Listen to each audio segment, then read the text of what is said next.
Bismillah, alhamdulillah, wa salatu wa salam ala rasulillah. Assalamu alaikum wa rahmatullahi wa barakatuhu. Welcome back to 30 Ways in 30 Days. Today, inshallah, we will talk about the way of persistence, being continuous in action. Allah subhanahu wa ta'ala says in Surah Al-Sharh after, Inna ma'al usri yusra, inna ma'al usri yusra. With hardship comes ease, with hardship comes ease. فَإِذَا فَرَغْتَ فَانْصَبَ. When you finish, continue yourself in being, or tire yourself in doing more acts. Nasab is like to get tired in doing something.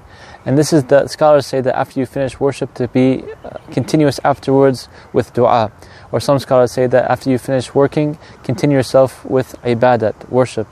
But the point is, even after you stop doing one thing, you start doing another. You don't stop completely. You're always in a continuous state of ibadah, of worship, getting closer to Allah subhanahu wa ta'ala.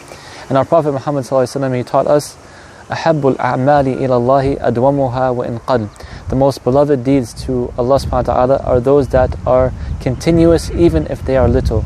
So these last final days of Ramadan, as we're ending, sometimes people tend to fall off or decrease in their worship. And it should be the opposite. You should either be maintaining or increasing. Ibn Jawzi rahimahullah, he said that the end of Ramadan he compared it to like the horses racing in their last and final laps. And the last final laps of the horses, they increase their pace. They start going faster and working harder to try to win the race. And that's how the moment should be in the last days of Ramadan. We should pick up the pace and be continuous in our worship of Allah subhanahu wa ta'ala. After that, Ramadan is over, the worship does not stop. We should be continuous in our worship. If you picked up some good habits in Ramadan in terms of extra reading of the Quran or extra rak'ats that you do to worship Allah subhanahu wa ta'ala, continue to do that after Ramadan. If you've disciplined yourself to leave bad habits, inshallah continue with leaving them after Ramadan. Just because Ramadan is over doesn't mean that we should stop.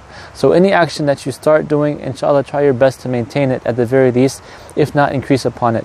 Just don't do something that you can't keep up with. Some people try to overburden themselves and do so much and then they don't ever do it again. But a mu'min, a believer, he follows the advice of the Prophet ﷺ and is continuous in doing the deed. So even if it's something little but continuous, Allah subhanahu wa ta'ala loves it.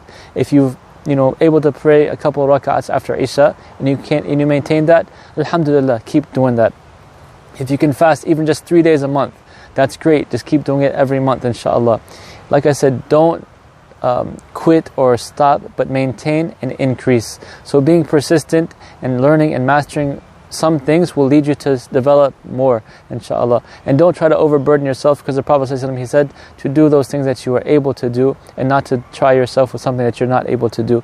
Allah subhanahu wa ta'ala, He loves it when we're persistent. So inshallah, this way of Jannah is being persistent and continuous. Even after Ramadan is over, we're going to keep on worshipping Allah subhanahu wa ta'ala and getting closer to Allah and being persistent in our deen. حَتَّى يَأْتِينَا الْيَقِينَ حَتَّى يَأْتِيكَ الْيَقِينَ. Until the certainty has come to you, which means that our life is over and there's no more chances to work. But while we're here, while we're working, while we're living, we're going to keep on working. Jazakumullah khairan. Wassalamu alaikum wa rahmatullahi wa barakatuhu.